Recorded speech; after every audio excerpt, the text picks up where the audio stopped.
Welcome back to my YouTube channel special dish and blog. तुमचं सर्वांचं स्वागत आहे आपल्या मस्त अशा नवीन व्हिडिओमध्ये, नवीन ब्लॉगमध्ये, ते सुद्धा उज्जैनच्या महाकालवरून।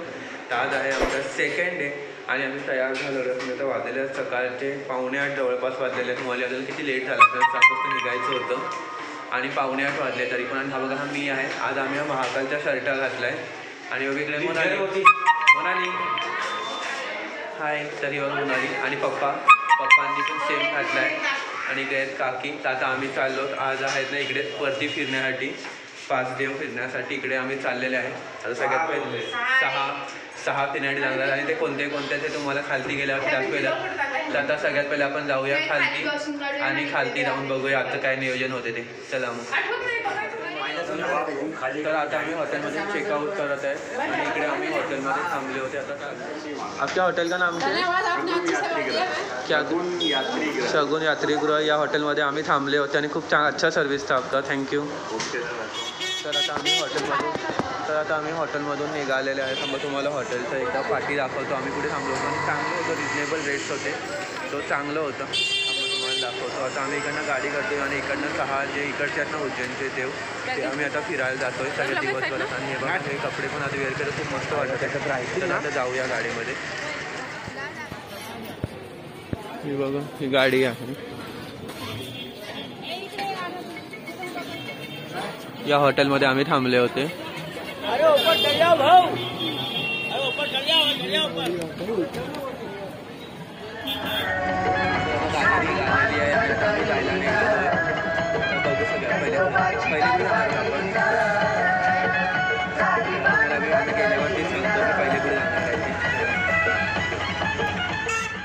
तर आता आम्ही जायला निघालो आणि सकाळचा टाइम होता आणि इथे एवढी जास्त थंडी होती ना, खूप जास्त थंडी। त्याच्यामुळे सगळ्यांना तोंड बांधून बसले आहेत, स्वेटर घालूनच बसले आहेत कारण की खूप थंडी होती उज्जैनमध्ये। A few minutes later. Hey guys आता आम्ही आमच्या फर्स्ट डेस्टिनेशन वरती आलेले आहेत। तर हे काय आहे श्रीरमण गणेश मंदिर, श्री श्रीरमण गणेश मंदिर। तर आपण आता मंदिरामध्ये जाऊया चला मग। आणि माझा हात एवढा जास्त दुखत आहे यार, काय आला काय माहिती हाताला। हे बघा श्रीरमण गणेश मंदिर।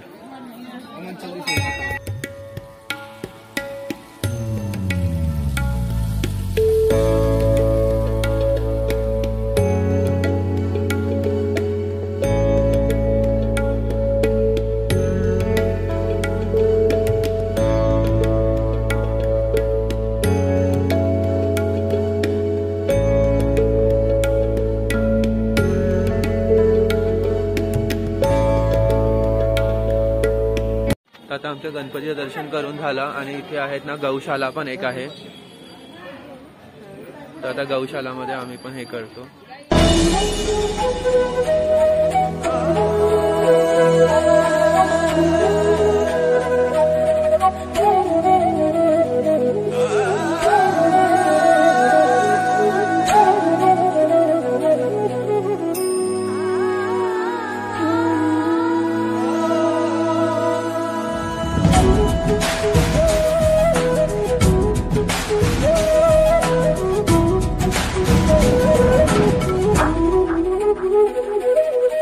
आता आम्ही आलेले आहेत गडकालिका माता शक्तिपीठ आहेत ना, आपल्या शक्तिपीठामधलं एक शक्तिपीठ आहे। तर तिकडे आता गडकालिका माता आहे, तिकडे आलेले आहे। चला।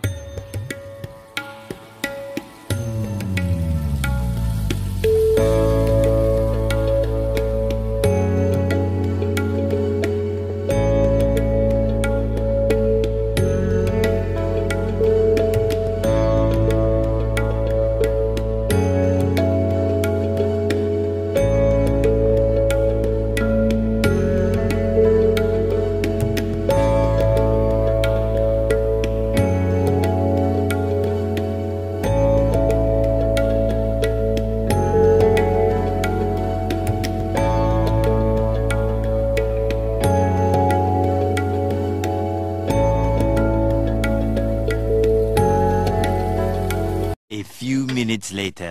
हे गाईस आता आम्ही आलोय आमच्या नेक्स्ट ठिकाणी, बलराम कृष्ण आणि सुदामाने जिथे त्यांचा शिक्षण प्राप्त केलं होतं ना, सांगतात ना, तिकडे आलो आहोत।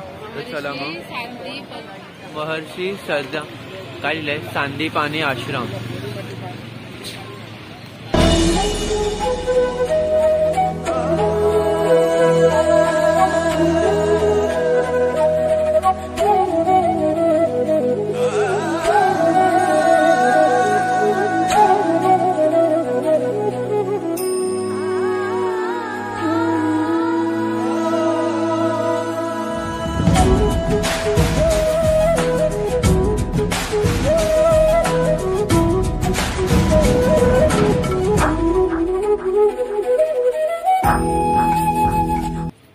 कृष्ण द्वारा सीखी गई 14 विद्याएं।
श्री सर्वेश्वर महादेव स्वयंभू।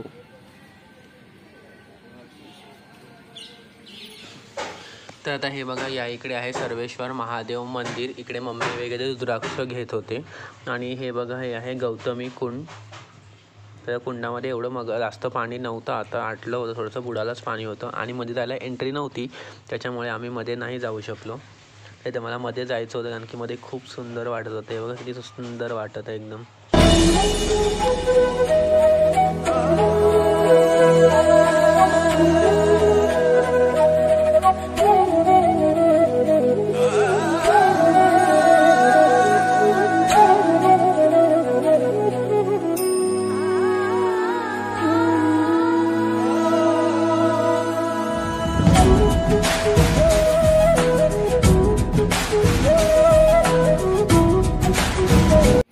हे गाईस, आता इथे आहे ना गौतमी कुंड आहे, तर चला आपण ते बघूया।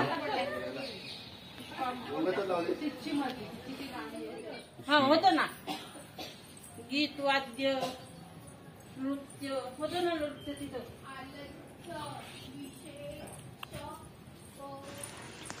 तर आता आम्ही बाहेरचा परिसर सर्व बघितला, सर्व गौमती कुंड वगैरे बघितल्यानंतर आम्ही मध्ये आलो। तर हे बघा, श्रीकृष्णाने जिथे विद्या प्राप्त केली ते मंदिर आहे। इथे श्रीकृष्णाची खूपच सुंदर सुंदर अशा मूर्त्या होत्या आणि हे बघा इथे सुद्धा आहेत। खूप सुंदर वाटत आहे एकदम, सर्व मस्त। त्यानंतर इकडे चालू होती पूजा, तर इथे पण श्रीकृष्णाचंच होतं आणि इथे पूजा चालू होती त्यांची। त्याच्यानंतर बघा, आम्ही सुद्धा सर्वांनी मस्त असं दर्शन करून घेतलं आणि आम्हाला घाई होती, त्यामुळे जरा जास्त पटापट बघावं लागलं, कारण की आम्ही जो रिक्षावाला केला होता त्याला खूप जास्त घाई झाली होती की लवकर चालला तर तुम्हाला बाकीचे रिक्षानं भेटणार नाही। तर असं काहीच नव्हतं। तुम्ही सुद्धा जातील ना तर थोडं हळूहळू आरामात दर्शन घ्या, कारण की त्यांना घाई सुटलेली असते रिक्षावाल्यांना, कारण त्यांना दुसरे पॅसेंजर्सला अजून ते घेऊन जायचं असते, त्याच्यामुळे त्यांनी पैसे एवढे जास्त घेतात आणि आपल्याला काहीच फिरवत नाही व्यवस्थित, त्याच्यामुळे तुम्ही सुद्धा काळजी घेत जातील तर। आणि हे बघा, इथे सुद्धा मस्त असे श्रीकृष्णाचे जे काय पूर्ण जीवनावर आधारित जे काय सर्व होते त्याचे पाठ, ते सर्व बैठक इथे होते आणि आम्हाला सर्व वाचायला नाही भेटले, पण खूप सुंदर होते। तुम्ही गेले नक्की तर नक्की वाचा कधी गेले तर। आता आम्ही आहेत ना, मंगलधामचं देऊळ आहे ना, मंगलनाथ मंदिर, तिकडे आलेले आहोत आणि हे एकच मंदिर आहे असं सांगितलं जाते। तर चला आपण जाऊया आता मध्ये, मंगलनाथ मंदिर। हे बघा, खूपच सुंदर आहे।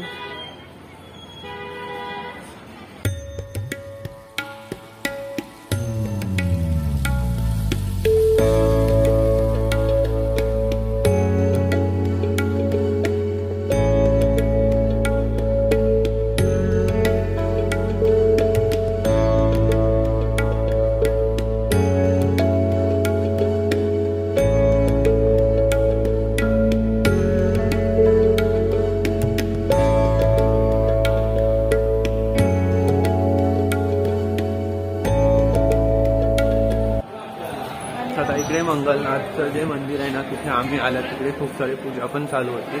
आता वरती चाललेत सर।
आता सगळ्यांना गाडीमध्ये नाश्ता करत आहे जे खरू हे बघ काहीतरी आहे लावलं ना ना हे बघ ते घाट्या का काय तर टॅमॅटो झेंडू कसं हे बघ फुलं शेवंती. तर आता आम्ही गाडीमध्येच नाश्ता करतो. घरून जी आणली होती ना गुरुमध्ये चिवडा वगैरे त्याचे तिकडे आता होती ना फुलं.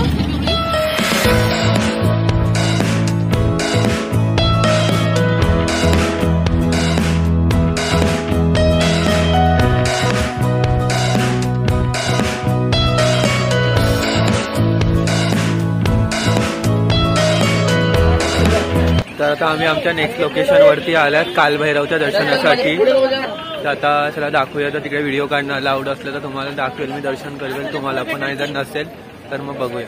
चला मग आता जाऊया मध्ये. तर आजच्या दिवसातले आमचे जे काही मंदिरं फिरायचे ती सर्व फिरून झालेली आहेत. आणि हे आहे शेवटचं मंदिर कालभैरव मंदिर. ते ह्यांना असं म्हटलं जाते उज्जैनच्या महाकालचे सेनापती होते कालभैरव असं. आणि हे जगातलं पहिलं मंदिर आहे जिथे देवाला मदिरा दिली जाते. बाकी सर्व मंदिरामध्ये आपण बघतो की मंदिरापासून दूर दूरपर्यंत कुठेच दारूची मदिराची दुकानं नसतात. आणि ह्या मंदिराजवळ प्रसाद म्हणून मदिरा दिली पाहिजे जाते, म्हणजे देवाला मदिरा अर्पण केली जाते. तर चला आपण पण मध्ये जाऊन बघूया हे खरं आहे का. आता आम्ही प्रसाद वगैरे घेतला, म्हणजे देवाला आरतीचं ताट वगैरे घेतला आणि चाललोय आता कालभैरवच्या दर्शनासाठी. चला मग इथे माकडा एवढे भारी भारी.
तर हे बघा श्री कालभैरव मंदिर.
दर्शन करून झालेलं आहे आमचं, म्हणजे कालभैरव बाबाचे इथे दर्शन करून झालं. आता आम्ही चाललोय परत पुढे. आता बघू आता कुठे जातं ते तुम्हाला दाखवेलच पुढे मी. तर चला मग. मोनाली हे गाईस, आमचं मस्त असं कालभैरव देवाचं दर्शन करून झालं. त्यानंतर म्हणजे व्यवस्थित झालं, पण गर्दी होती त्यामुळे नीट झालं नाही, थोडी धक्काबुक्की होतच राहते, पण व्यवस्थित असं दर्शन झालं आमचं. त्यानंतर आम्ही बाहेर निघालो आणि बाहेर निघाल्यावर माहिती आहे मंदिराच्या बाहेर जाऊ किंवा आपण दुसरे कुठे जाऊ, स्ट्रीट शॉपिंग तर असतेच. तर आम्ही स्ट्रीट शॉपिंगची दुकानं बघितली, फार थोडी दुकानं बघितली आम्ही, कारण की आम्ही लवकर गेलो होतो, म्हणजे 10-11च्या 10च वाजले होते. तर दुकानं नुकतीच उघडायला लागली होती, त्याच्यामुळे आम्ही थोडीफार दुकानं बघितली.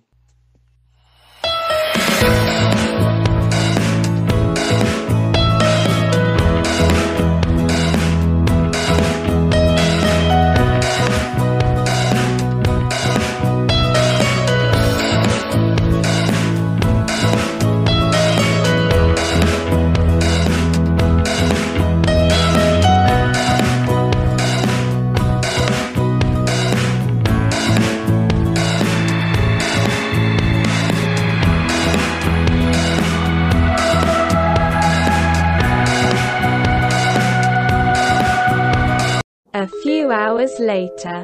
हे गाईस, तर आता आमचे आहेत ना, जे आम्ही 6 स्थळ लागवून आली, आमचे 6 स्थळाचे 5-6 झाले वाटते. जे 6 स्थळ आमचे फिरायचे होते ना, ते फिरून झाले. आणि आता आम्ही चाललोय, कुठे झालं तुम्हाला आपण, तर आता आम्ही ओंकारेश्वरला चाललोय. तर आता सगळ्यात पहिले आम्ही नाश्ता करायला काहीतरी आलोय, कारण की सकाळपासून काही खाल्ला नव्हता, त्याच्यामुळे आता आम्ही नाश्ता करायला आलोय. तर बघू आता आम्ही खातो काहीतरी.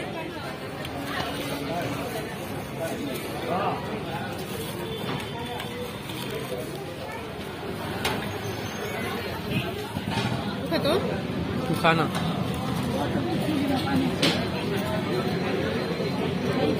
मम्मी कसं आहे? मुहारी कसं लागते? कसं आहे?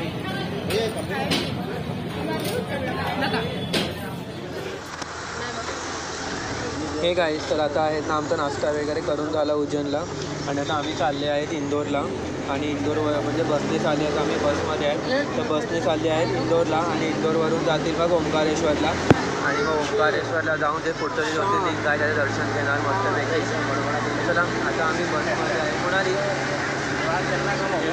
तर आता आम्ही बसमध्ये आहे. तर बसमध्ये काही रस्त्याचा व्हिडिओ नाही काढत मी, आवाज पण नाही काढत. इथे आपण आहेत ना ओंकारेश्वरला जाऊनच भेटूया. A few hours later. Hey guys, आता आम्ही चाललेले आहेत ओंकारेश्वरला. तर आम्ही उज्जैनवरून गाडीने आले इंदोरला, आता इंदोरवरून परत दुसऱ्या गाडीने चालले आहेत आता ओंकारेश्वरला. तर आता साधारण आम्हाला अजून 1.5-2 तास तरी लागतील जायला. तर तिकडे गेल्यावरती मस्त असं आपण ज्योतिर्लिंग दुसरं जे आता पुढचं ज्योतिर्लिंग आहे आपलं ओंकारेश्वरचं, ते बघूया. आणि तिकडे काय काय आहे आणि काय काय नाही ते सर्व तुम्हाला मी एक्सप्लोअर करेन मस्त, ते एकदम भारी. तर थोड्या वेळाने भेटायचं. इकडे गाडीमध्ये इकडे मी आहे, इकडे आहे मम्मी, आणि इकडे आहे बघा मोनाली थकलं आहे आमची गाडीमध्ये बसून बसमध्ये, आणि मोनाली इतके सगळेजण थकले आहेत बसमध्ये. चला थोड्या वेळामध्ये आपण भेटूया ओंकारेश्वरला जाऊन डायरेक्ट. हे गाईस, तर खूपच डेंजरस घाटातला आणि 3-4 तासाचा डोकं फिरवणारा प्रवास करून आम्ही फायनली उज्जैन टू इंदोर आणि इंदोर टू ओंकारेश्वर पोहोचले. आणि ओंकारेश्वरला पोहोचल्यानंतर मग आमचा पूर्ण थकवा दूर होऊन गेला. तिकडचं सर्व वातावरण आणि सर्व बघून खूपच सुंदर होतं सर्व. तर ते सर्व काय होतं आणि कसं होतं आणि पुढचा आमचा व्लॉग कसा असेल ते सगळं तुम्हाला बघायला भेटेल नेक्स्ट व्लॉगमध्ये. आजचा हा व्लॉग तुम्हाला कसा वाटला नक्की सांगा. Bye bye.